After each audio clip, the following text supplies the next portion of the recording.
Hello, everyone. It's good to see you all and see you're connecting in the chat. If those of you have not written, write to where you're joining from in the chat. I'd like to introduce myself, and then I will pass it over to Kalpana to introduce herself as well. I'm Kristen. I'm the CEO of EWOB.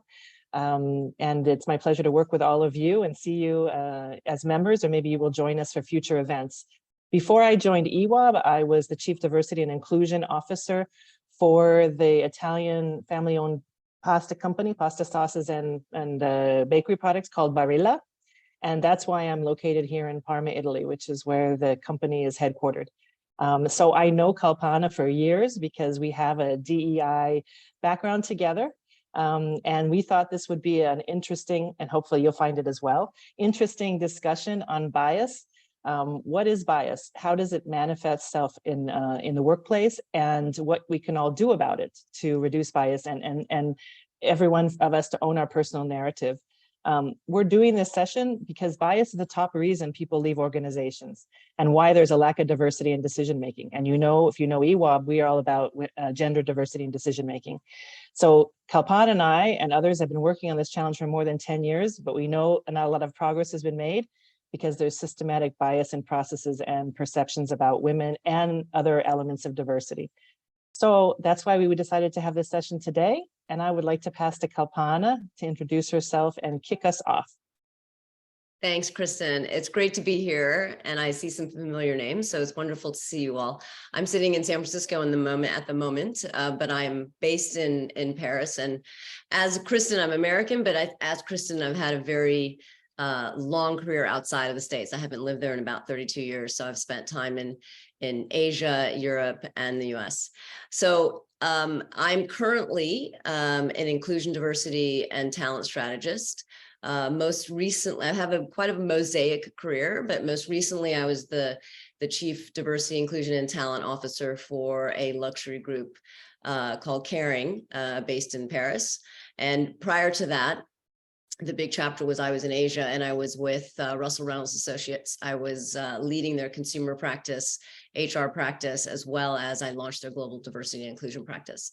And so I've had a bit of consulting and working in consumer goods. So I have quite a mosaic that's sort of really focused, has really at the core of what I do is really people and culture has always been something that I've been focused on. So it's really wonderful to be here with you, and hopefully we can give you a couple of pragmatic actions that you can take away. So really broad question to kick off. We're going to do a poll, and bias, there are many definitions of bias, but the one from Cambridge is the one that I thought I'd share today. And bias is when someone, either known or unknowingly, supports or opposes a particular person in an unfair way because they allow personal opinions to influence their judgment.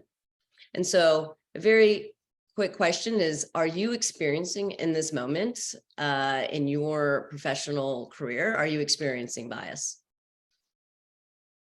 That's a yes, no, if you can just put it into the poll. And that can be the projects you're given, if you feel it's pay equity, career development, access.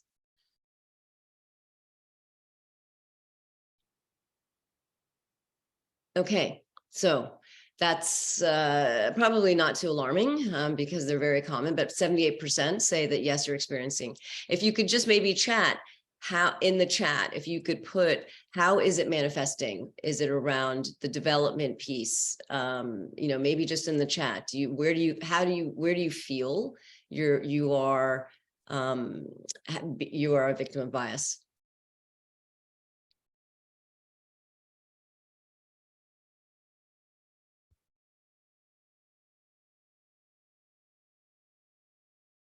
We have someone say yes, of course, but I mean, you don't have to share if you want, but if you can share, if you want to share generally where you're experiencing bias or not acceptance of differences. Andrea says pay level. Yeah. So gender pay gap, access to broader opportunities, Claire says, career choices, Maura, preferences, different opinions, access to boards, not respect, and several perspective. Chala says several prospective clients wants to meet the actual founder. That happens, or you even saw pieces of people thinking that they're part of the wait staff and not part of the team. Projects I'm given pay equity, career opportunities, development opportunities, Irina says. Great. Share a voice. Thank you for sharing, and I'm sure Networking. hopefully Q&A we'll get deeper into some of those. But I want to kick off with a question to Kristen. How have you seen, and based on the answers in that you've heard from this group, how have you seen bias manifest itself in the everyday work environment? Well, I think that the comments that were made in the chat, as you said, Kalpana, are very relevant. And I think you and I and others have experienced most of these. There are certain, I would call them non-respectful behaviors that are unconscious in the workplace that people that are doing them don't even realize that are happening. Women are more interrupted in the workplace during meetings, and they're more interrupted by men and women. So this is not, this session is not about, all gender bias comes from men. This session is about the fact that we're not always good at respecting and listening to differences, and we have a bias about affinity. I'll talk about that in a minute for people that are like us. And then, women are interrupted. Sometimes maybe you've experienced this, that Kalpana will say an idea at a meeting and people will say, oh, that's interesting, go on to the next person, and 3 people later be a man or someone more senior who will say the same idea. And it's like, wow, that's great. That's a great idea. So it's not listening equally. I think someone said share a voice in the chat.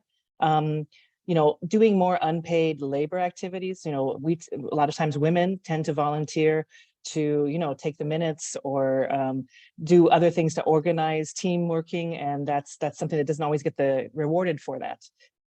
Then we'll talk later about also that systemic bias that we mentioned at the beginning in promotion and talent assessment, in performance evaluation. But again, biases are many times unconscious. So some people who have conscious bias, okay, and they don't want to change them, and they like the way that they're treating others, but most of it's unconscious. And I mentioned that we have this affinity bias. If anyone knows, put your hand up if you know what affinity bias is. Anyone know what that affinity bias is?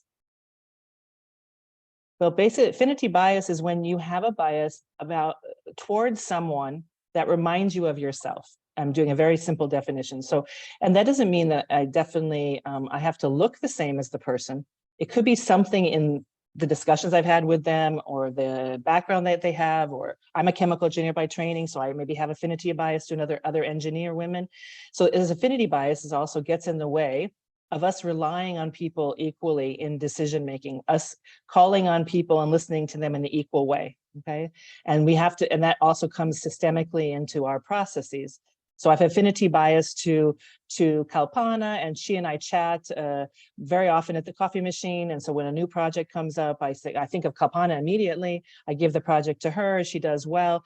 And that's why I suggest to promote her. And it's because I'm spending this extra effort because she reminds me of myself.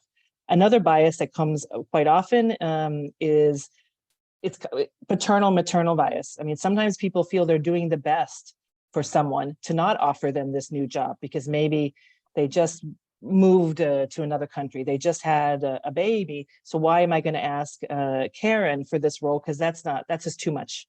So the question is that it's coming out of a feeling of trying to help someone, but it's actually a bias. And what we should do is not take that into account. Be asking the questions of people if there's a promotion, and let them make the decision. We're stereotyping, we're biased, and there's microaggressions. 64% of women experience some kind of, we call them aggressions, but non-respectful behavior. And with women of color, it's even higher. And it's not just slightly higher, it's really exponentially higher. And 25% of employees say their managers will challenge gender bias language. So we'll talk later about what you can do to try to nicely remind people that there's these biases that are interplay in the work environment.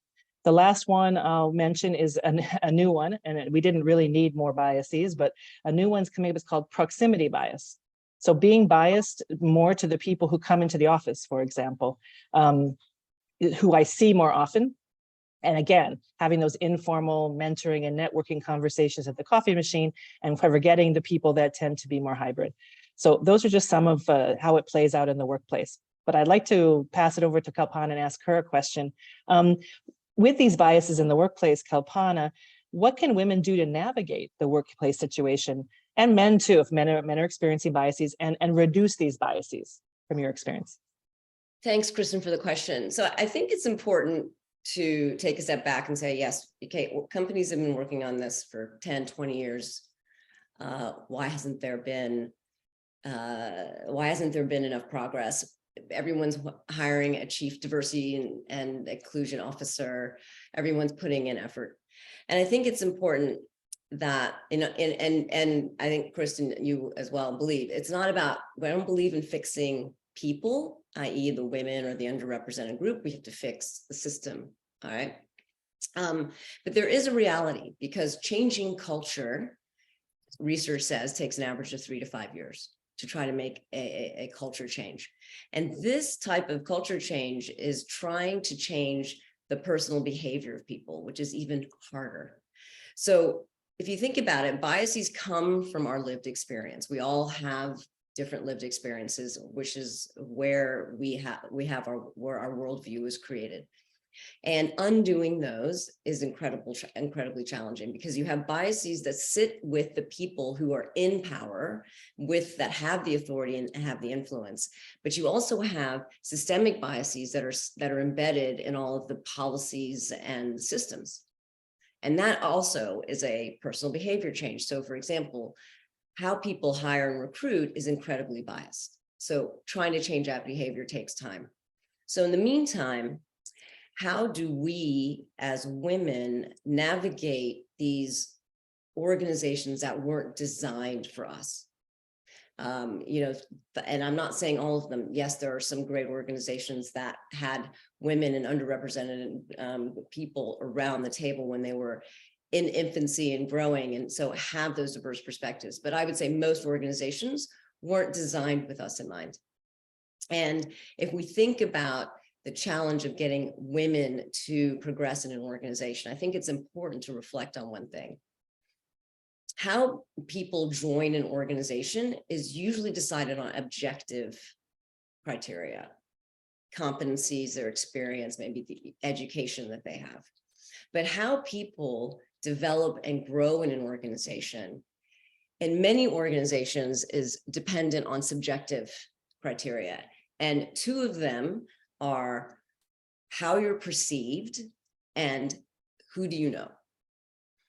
So if you think about how people are promoted, oftentimes it comes down to what people think about you, how you're perceived, and the networks you have. Who do you know in the organization? And women are not as strong at, or are networked differently than men. So building those networks is just different. And there are more biases and stereotypes that exist for women than the people in the majority. So those are two big blockers that we have to face. And so one of the things we have to do is to take back our narrative. We have to own our narrative. We have to use our voice. We have to figure out how, waiting for the organization's culture to catch up. How do we still swim in these waters? And so as women, we often wait for people to notice our results. We are uncomfortable amplifying what we do well. And so some of the things that I suggest and coach women around is, and this is one thing that I'll start off something I did, is I always keep a running list of achievements that I've done. I keep a Word doc every Friday. I take 15 minutes and I fill in, what did I do that week? Because oftentimes we lose track, and it's what we did, but also how we did it. And this is really important to have handy when a recruiter calls as well, or when you're speaking internally about a promotion that you're going after. So simply tracking it is one thing. Whenever I would receive a positive feedback from a colleague or a peer, or somebody on my team received a positive feedback, I would immediately just forward it to my manager, because it's important that they understand and hear the voices of other people in the organization to see that you're making an impact. So, oftentimes I would just keep those to myself and put it into a little happy folder and just look at them when I was having a bad day. It's important that you start forwarding those and making sure that your people, that your manager is aware. I also would make sure I would quarterly have a quarterly check-in, and I would put this in the diary. I wouldn't wait for my manager to ask me. I would have a quarterly check-in, say, hey, I want to give you an overview of everything that's been achieved, and how it was achieved for me and my team. Because again, we can't wait for them to ask. We have to also be proactive at times and make sure that we know that they are aware of what we're doing. If the other problem or challenge that often happens in meetings that Kristen talked about is our ability to have our voice heard. And, when I coach leaders, I always have talked to them about how do you get those voices heard. But we as women can also do a few things. We can make sure that we go and we say, can I be put on the agenda? I'm doing an interesting project that I think would be really important for the team to hear, for more people to hear. Can I be put on the agenda? Making sure that you give your input, if it's difficult to give it in a group setting, to make sure you get your voice heard either through an email or directly speaking one-on-one with your boss, to make sure that your voice is heard. Because it's all about how do they make sure that you have perspective. Too often times, people will mistake silence for not having an opinion or not having input. And it's important that we figure out, in case the leader is not doing their job and making sure that they hear your voice, that we figure out a way to get our voice heard. And as Kristen mentioned before on unpaid labor, and we're often tapped to put our hand up for all of these odd jobs, only choose the ones that will help you broaden your exposure to the organization, that will broaden, that you can build an expertise, but that will allow you to meet more people. It's really important that you think about who are the people that you need to know in the organization, who are the influencers, and figure out how to get your connection to them. And I think one of the biggest challenges that I've seen with organizations is understanding the career aspirations for everyone. And, I did a talk in front of an auditorium of women in tech, and I asked them to raise their hand on how many of you have a career aspiration. I would say about 60% of the hands went up. But then when I asked, how many of you have actually shared it with your boss or your HR, over half the hands went down. So yes, your organization should be coming to you. Your boss should be sitting with you and saying, what do you aspire to? How can I help you? But oftentimes that simply doesn't happen. So it's important that we take a bit of ownership and we make sure that we are in front of HR and in front of our boss to say, listen, this is what I would like to do, and this is what I aspire to. What do I need to do to get there? Who do I need to know? What skill sets do I have to have? And make sure that when they know that when that next promotion comes up or they hear about a role that is aligned with what you want to do, that your name is top of full. So many times we just simply don't talk about it.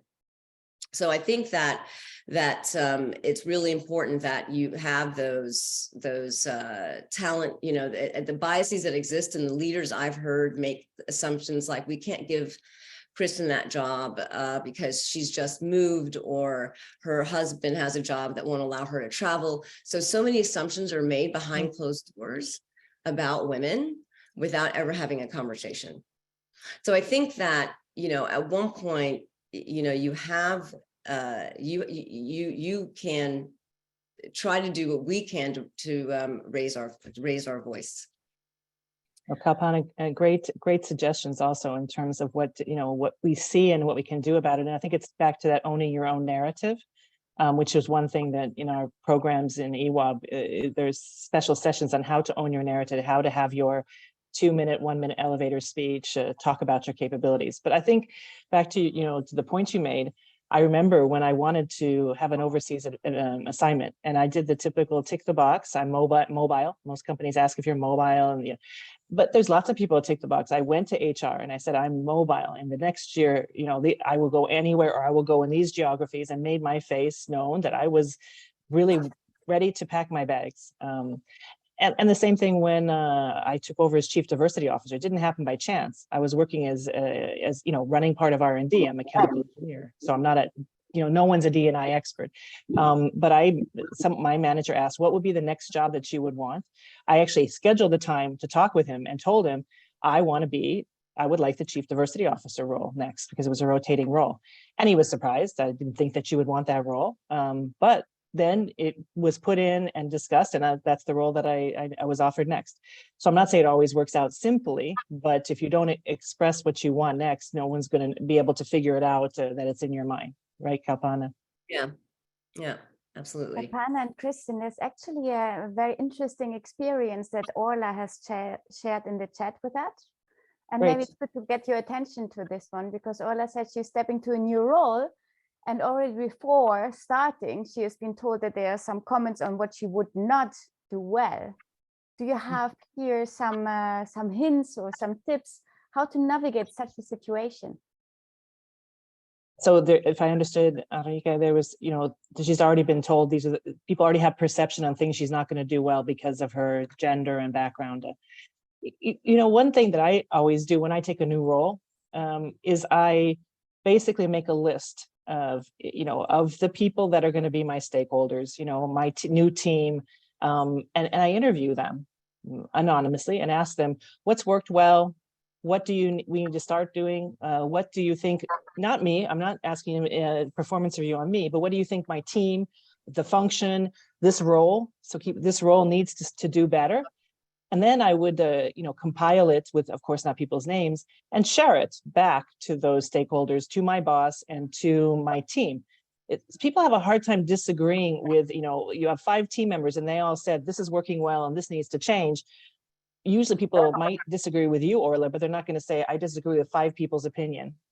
So it's a way to get more data orientation into what needs to change, and it's away from you, but it's about you in that role. It ultimately will be about you, but it's about the role. So the previous person in the role, this didn't work well, and then you can share it, and also what you should work on. So people are going to have all these types of perceptions, and unfortunately conscious or unconscious biases about you in this role, but you could try to remove them by data, by asking questions. That's generally a good way to remove biases. So why do you say that? What data do you have that leads you to that kind of conclusion in a calm way?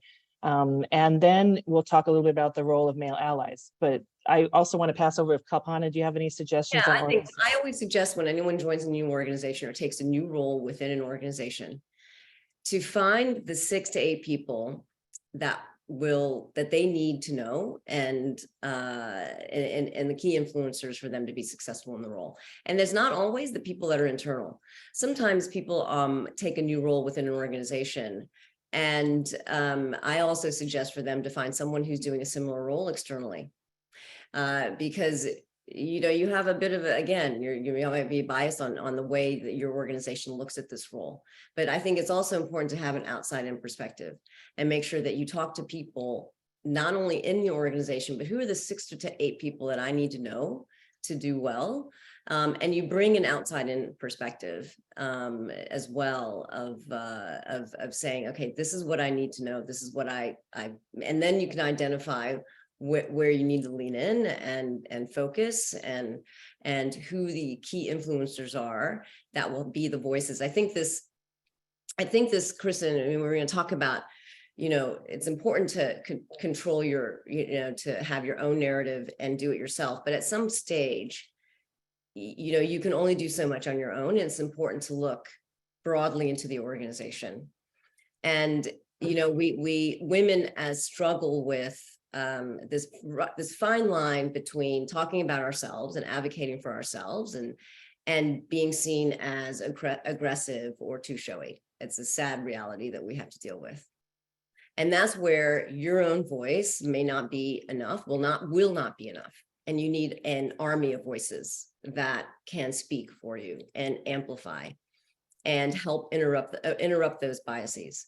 And so it's important to understand that women and men network differently. They build their networks very differently. So men are incredibly talented at building and comfortable at building broad spanning networks that are very low effort to maintain. So they're very good at just, seeking out and having very informal, broad spanning networks. Whereas women are more inclined to building very tight, redundant networks. So they're high trust networks. We're looking for people in our network that we can go to in an emergency, and we feel that we have to give something before we can ask for something within our networks. So they're very different. And those broad spanning networks is where the opportunity is. And men, it's interesting, in my former career, I remember getting a call an email from a guy who he said, I met you 3 years earlier at your son's basketball game. And I hear you work with this company. I'm really interested. Could we have coffee?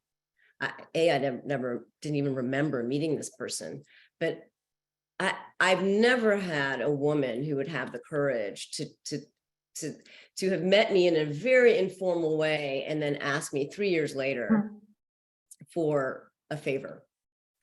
And we're just not so comfortable doing that. And so, we have to just, make sure that we think thoughtfully on how we build our networks. And we almost have to look at it quite strategically. Like, who do we need to know internally, and look at it as a project, right? These are the people I need to know. Make the time. I tell women, and just block 1 hour a week. I know it sounds like a lot, but if you remember how people are promoted, right? It's who you know and how people perceive you. The broader network that you have, and the more people that can use their voice for you and amplify, can defend, can say, no, that bias is wrong that you have about Kristen, because I know this, is really important. And so, we have to make sure that we think about who can help us do that. And I would also include HR in that. So I think making sure you have a relationship, whoever the chief people officer, whoever needs to know you, you need to make sure. And I've been in the HR organization, and I see a little bit of how it works. And, again, the more they know about you and what you aspire to and what your challenges could be is going to be really important. So I would say, try to take those opportunities and strategically think how to network more like a man, and just be comfortable. You're going to pay it forward. Be comfortable doing the ask, making the ask. Kristen and Kalpana, we have a question in the chat from Hegla. And the question is, what are some tactics for women who are experiencing the intersectional side of bias? Women of color, LGBTQIA, plus women, etc. Thank you very much, Christina. I'll answer that one second. I just want to add one point on Kalpana's comments about the networking. I think one thing we found at European Women on Boards, because our goal is to have more diversity in our organization, so that means more male allies. Men, when they're reaching out, and I think Patricia wrote this, men are better to tap into weak ties. And the thing is, I think it works because sometimes people say, how am I going to go approach someone, a man on my team, and talk to them, get time with them? You need to have one concrete thing you're asking them for, very specific, not just can I have a one-on-one? I need 15 minutes of your time to get your feedback on this specific thing. I just want to talk with you over one cup of coffee for 10 minutes because I need your feedback on why this didn't work last week. I think most people, not everyone, but most people will give that amount of time. We tend to do more of a, let's have a coffee. Can you have half an hour? And that can sometimes really, like, what is she going to ask me? There could be this whole realm of things in the mind of what could be asked. So I think a very concrete ask, very specific, and that's a way to build sponsors, as Kalpana is talking about. It's a way to be people that talk about you and amplify your voice in a positive way because you're interested. You want to know what could have worked better, or how do I influence this better? And that's why your stakeholders don't need to be shouldn't be your direct line. They could be people in other functions that or to the point that Orla said, we need to do this better as a function. My new role, can you give me more feedback on how this is working lately? So there's lots of ways you can ask for that feedback to make that connection and start building a sponsorship and amplifying your voice. others to amplify what you're doing. I think the question you highlighted, Christine, from Chala, what are tactics for women who are experiencing the intersectional side of bias? Yeah, that unfortunately is, as I said before, is an exponential. It's not only, it's the bias on top of each other, but not just additional. They're exponentially, amplified. I think that the types of tips that we're talking about, and we'll also talk more about, work. Getting allies, male allies. I think we're going to talk a minute about male allies. I think mostly on this call we have women, but getting men involved in reducing biases is essential. It doesn't happen because we want it all to happen. There are things that we can engage men in the conversation, and also in the things they can do during meetings or during everyday work time to reduce bias. Kalpana made the point earlier that when there's silence, people make all sorts of assumptions. So if someone talks over top of Helen, and there's men in the room, people assume that that's fine. He doesn't care, it's fine behavior. The man in the room might say, that's not fine behavior, but I don't know what to do about that. Or telling jokes that are not appropriate. Sometimes people laugh. It doesn't mean that they think that it's a good idea. They just don't know how to engage to reduce the bias, to talk about inappropriate behavior. And I think we have to address it with allies, with subtle hints ourselves. Sorry, I didn't finish talking, and also women supporting other women. If someone is being talked over a lot, we can also say, I don't think Kalpana finished. But it would also be nice if men in the room did that had those same behaviors. And that's something we can ask for outside of the meeting and try to engage men in changing these biased behaviors. Kalpana, do you have something to add on to the question? Yeah, just to touch on the intersectionality piece. I'm a woman of color, and I've been on top of that. I've lived in 7 countries, so I'm always also the American woman of color. I've been the only mom on the team. There's a lot of intersectionality around this, and I think that if I reflect back on where I had the best experience is when I had trusting relationships with several people in the organization, people who would tap me on the shoulder and say, you know what, you're doing too much, or you know what, let me help you get the access to this that you're not getting, because I felt I could always deal with it on my own, and you become resilient to almost to a fault. And it was only in those times when I had people who I built those relationships with, people who were senior, peer level, who I could trust, was when I had the best experience. So it really is around understanding that, raising awareness about who you are as a person. You can only do so much. It's important that you have those other voices that help you do that.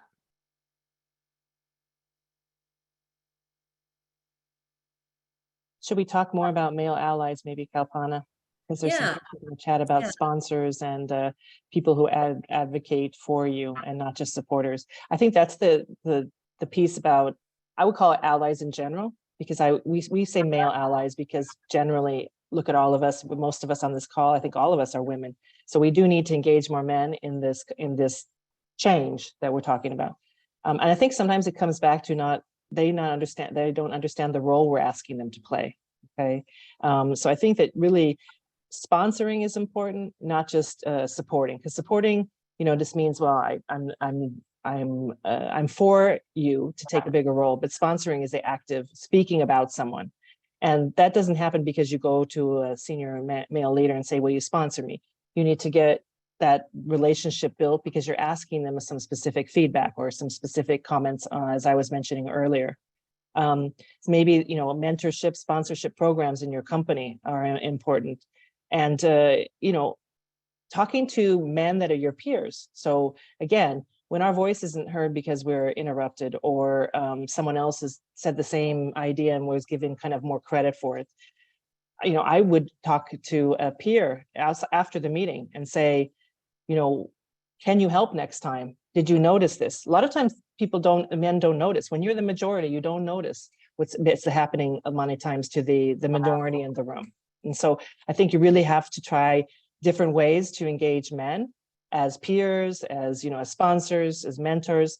And then there's the female factor. We can't say because we're all women on this call that we actively support and advocate for other women.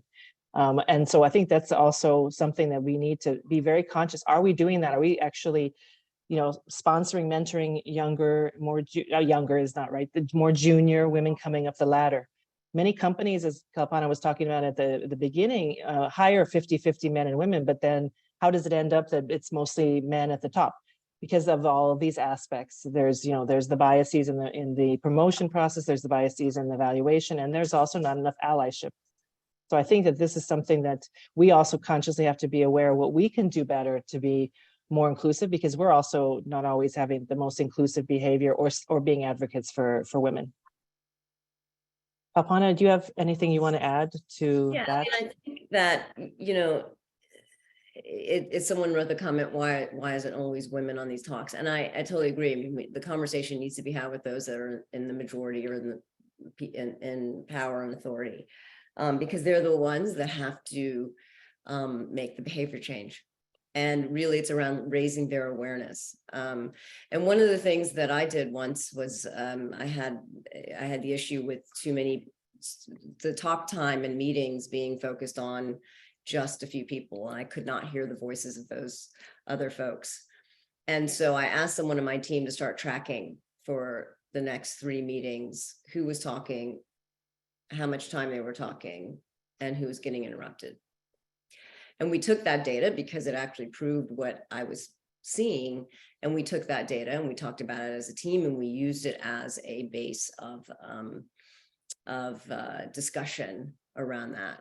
And we said to the team, listen, as a team, we're going to create a culture where we call each other out and interrupt bias.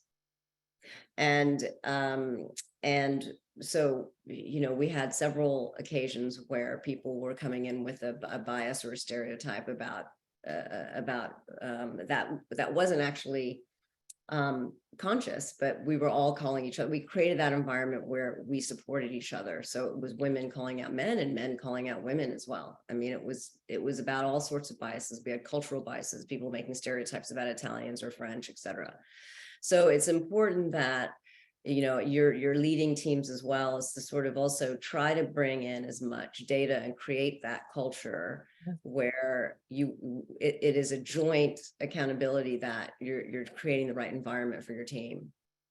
I completely agree with you. And I think that the research has shown that unconscious bias training can sometimes be successful, but mainly if it's focused on a certain, not just the concept of the bias and that we all have them, but focused on a certain activity or process.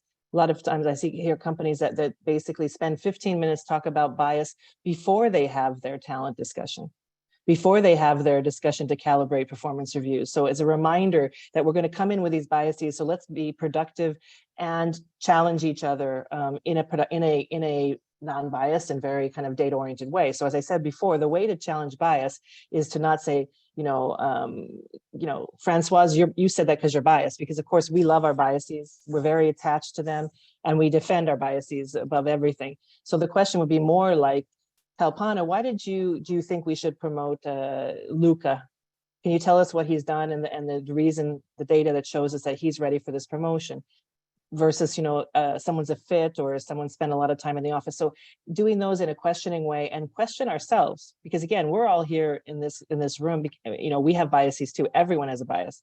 So are we making sure that we are not also exhibiting those same behaviors of calling on certain people and letting them do the majority of talking?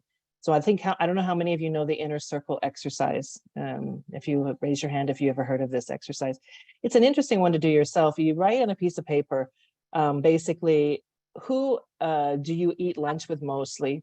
Who was the last person that you relied on the opinion of? Who did you have coffee with? Who did you invite to your house? So things that can do with personal life, but also with the work life. And are they different or the same as you in certain ways? It can be race, ethnicity, cultural background, sexual orientation, but are they more different than you? We tend to surround ourselves both at work and in the social environment with people that are like us, because that's the affinity bias. And so one way to reduce bias is to basically go and ask opinions from people that we usually do not rely on, people that generally challenge us and don't agree with us. Go have lunch or coffee with someone that I usually don't talk with. That will also help us reduce our bias. So Chala said, how to navigate internal bias. How do we become aware of it and deconstruct it? I didn't say this because you wrote the question, but it's exactly that. We can all work on our biases and try to understand what they are. You know, one of the things I do that Kalpana and I both do when we talk about bias is tell people, try to figure out what biases you have. You have them, we all have them. And one of the best ways to do it is to ask someone who knows you well, because they'll know your biases more than you do. And they'll tell you exactly what your biases are. So, you know, for me, like, for example, when people are driving badly in Italy, I know I have a bias thinking that it's like an old man with a hat or an old woman. And I have a bias that they're the ones driving badly. And then we have confirmation bias. When we see it's a person that's elderly, I say, I knew it. But if it's a young person, then my mind just forgets that piece of data.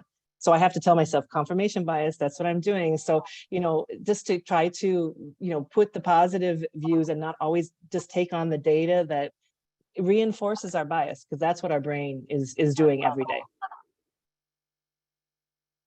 Yeah. Good. Kalpana, I think we can go to another question that we had talked about and see if there's more that come in the chat, because one of the questions of what is the role of organizations to reduce bias? Because you talked about, you know, structural systems and processes that are not designed with a women and diverse talent in mind. Yeah. And I think, you know, in order for an organization to get there, it really starts with the leaders and the people at the top in terms of being authentically committed. There's too often a gap between what leaders will do and what they will say.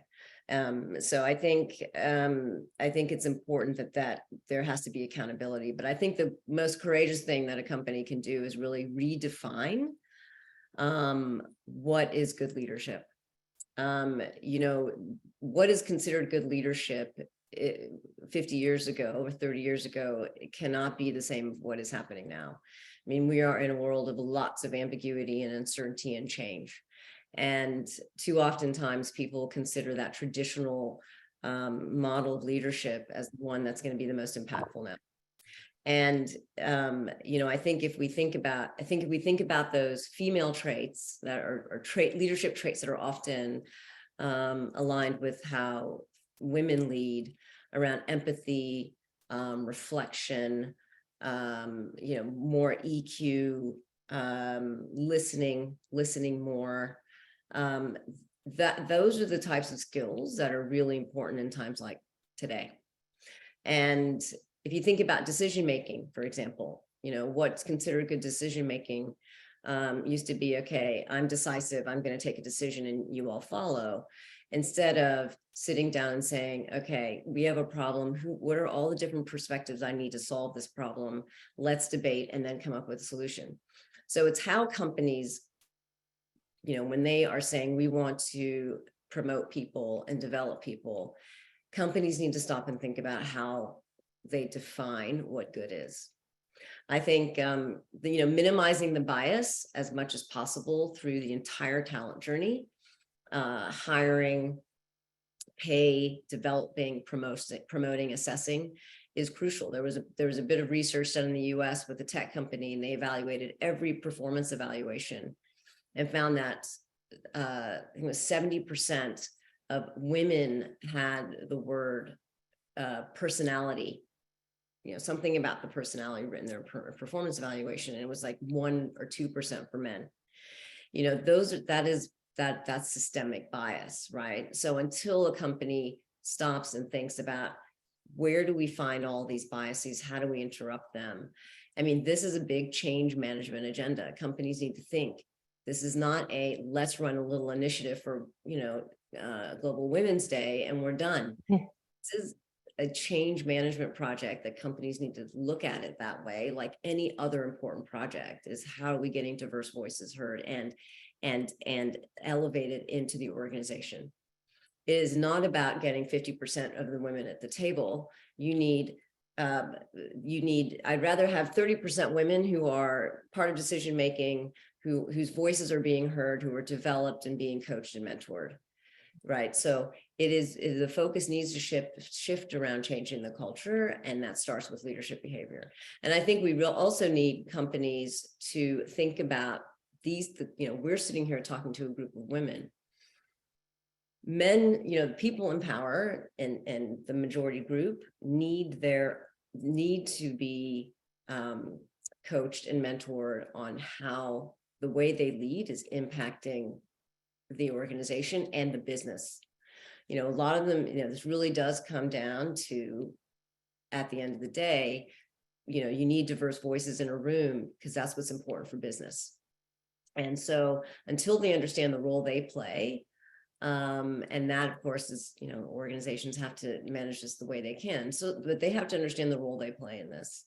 It's not an overnight, it's not an overnight issue. And that also then eventually comes down to measuring, tracking gender at all levels. It's measuring how women feel.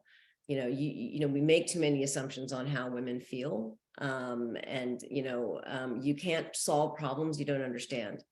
So I think that organizations have to sit down and start talking to women, the women that have left, why are they leaving, talking to the women that they have in the organization now to say, how can we do better? What do you need from us?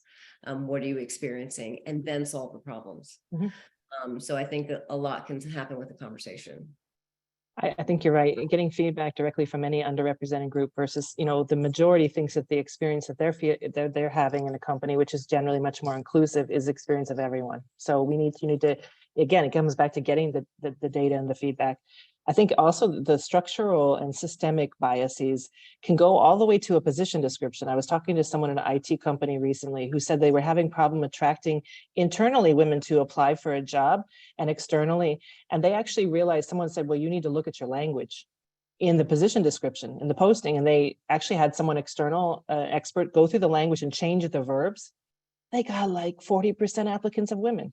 Because we are, of course, there's gender biased language. So people aren't finding that representative of what I want to do. So I'm not even going to apply.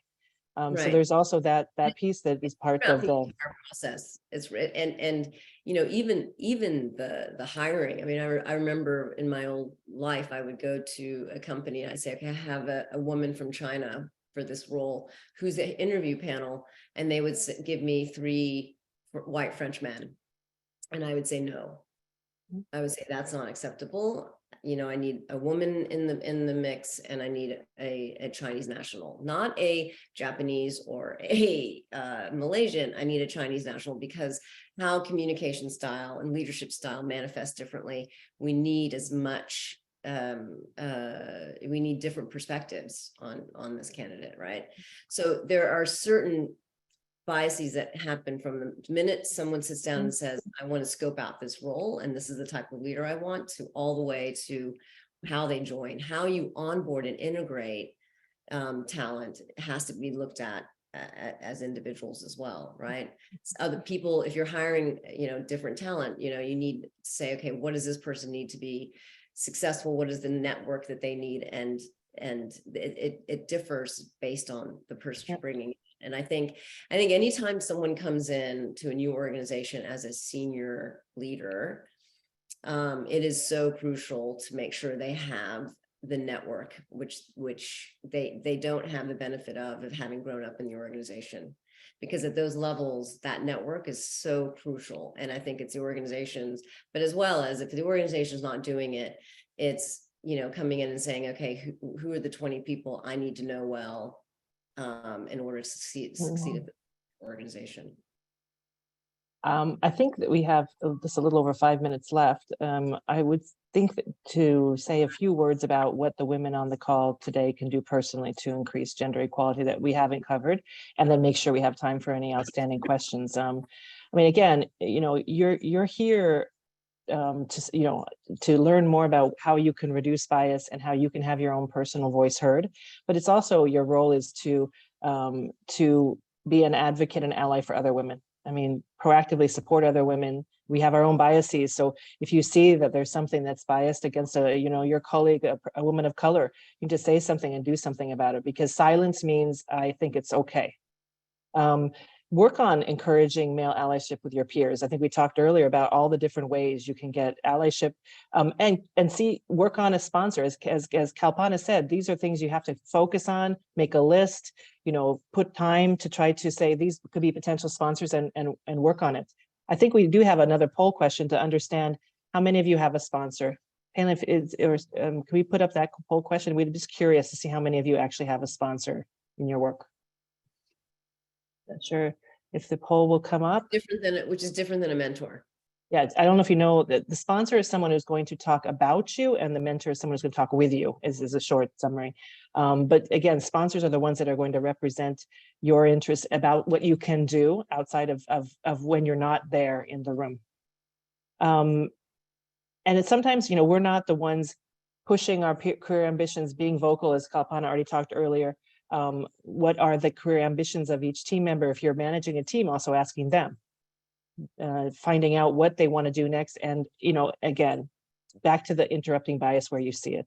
So I think that those are things you can put down also for you, each of us can do to be more inclusive of our colleagues and to help colleagues that are even, in underrepresented groups, as Kalpana said, women of color, that are going to have even more biases against them. So we do have people who have some sponsors, yeah, but not very many, it doesn't seem like. Are there questions? I think we have a few minutes, Christine and Heinrika. Any questions or any comments you want to highlight? Yeah, I don't see any particular questions, but Enrique brought up an interesting point, which was, could there be a positive bias? And I think that's a good question for this group here. Obviously, there are a lot of efforts we can do to reinforce each other, but how do we not fall into the opposite side? Definitely, a positive bias is an affinity bias. I mean, we're positively inclined to those people that for some reason we like, for something about, because, generally we like ourselves. So we see something in someone else that reminds us of ourselves, or maybe when we were earlier in our career. And so we don't know that's happening. And so we're very positive on that person. Doesn't mean that person isn't a good employee, won't do well, but we're definitely spending more time with them. We're listening to them more often and giving them more of our attention and probably mentoring them more than others. And that's the bias the bias way we're probably managing and helping our team. So we have to also be very conscious. I see it a lot that some leaders are walking through the office and going to have coffee always with the same few, 2 or 3 people. They don't realize they're doing it. And the people that are not in their affinity bias kind of group are missing out. And that's where they're not getting the sponsorship, and there's bias in the way that they're being evaluated. And I have maybe one question for both of you who have a lot of experience in D&I. From the companies that you've looked at as role models, good or bad examples, what have you learned that there is maybe 1 or 2 key things that a company can do to remove systemic bias? Kalpana, you want to I start off with that? Mm-hmm.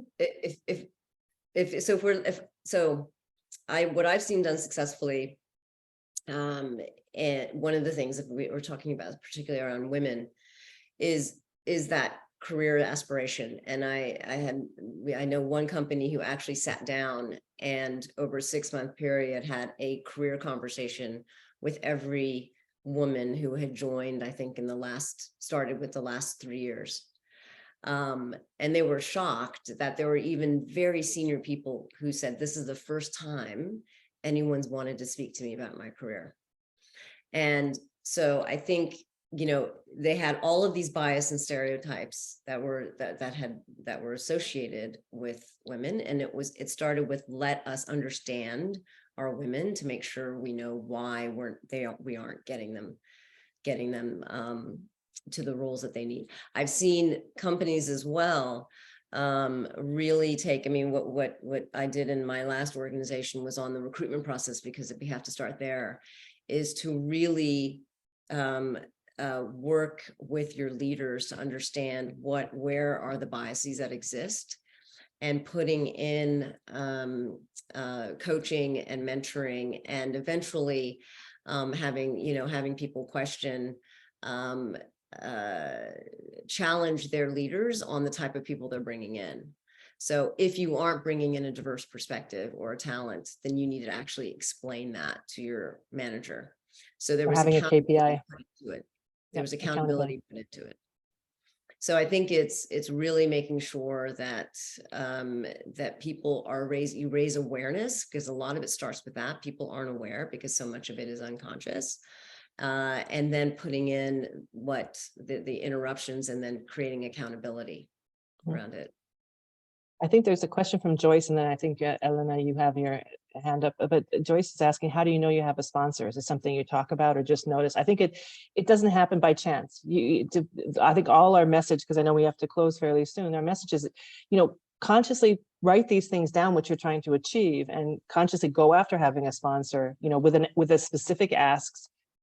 Expand your network, grow your network externally, spend time, as Kalpana said, put time in your calendar, really try consciously, because it's not going to happen just by doing a great job and being there. You need to own And I your would own say, narrative. I would aim for a sponsor that is at peer level of your manager. And not necessarily your manager, I don't think it's Of course, be be manager. I think it should be at the peer level of your manager. Yeah, good point.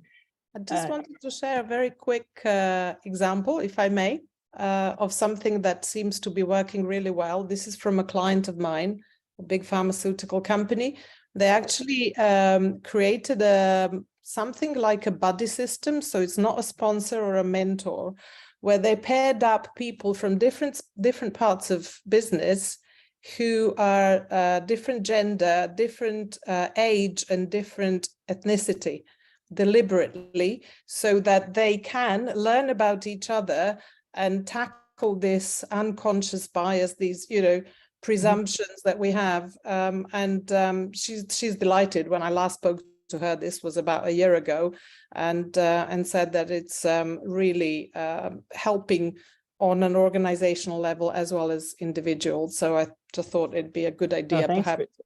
Thanks for sharing that, because we do also this with a similar type of objective. In EWOB, we have our cross-border mentoring program, where women apply and we place them with a more senior man or women, but not in the same industry, not in the same country, because it's really can get a lot of help. I think we have to wrap up. But one quick question, Ava asked, do you need to have a sponsor inside of your company? No, but I think inside is very helpful if you're looking to move ahead in your company, but sponsors outside can also be very helpful when you start looking for other career options that may be, or being on a board or other types of future roles that you want to take. Can I just add one thing? I think one of the most important relationships you can have is to create a strategic relationship with an external recruiter, a senior level recruiter. Having been one, it is important that you create those relationships when you're happy in your job, and you have someone externally who can help validate your value, what you should be getting paid, what else is happening in the market. And do that strategically now, before there may be one day when you need it. But I think it's a really important relationship to build in your external network, is someone you can trust who understands what's happening outside. Thanks, everyone. I think we have to wrap up now. I think that Kalpana and I will stay on, because I think we have a separate bit of a smaller chat with a few of you, but thank you for joining, and can come to us on LinkedIn. We'd be happy to talk more about your specific challenges. And I know there was a question about previous experience of Barilla, and I'm happy to share anything offline. So contact either of us on LinkedIn. So thank you again for participating.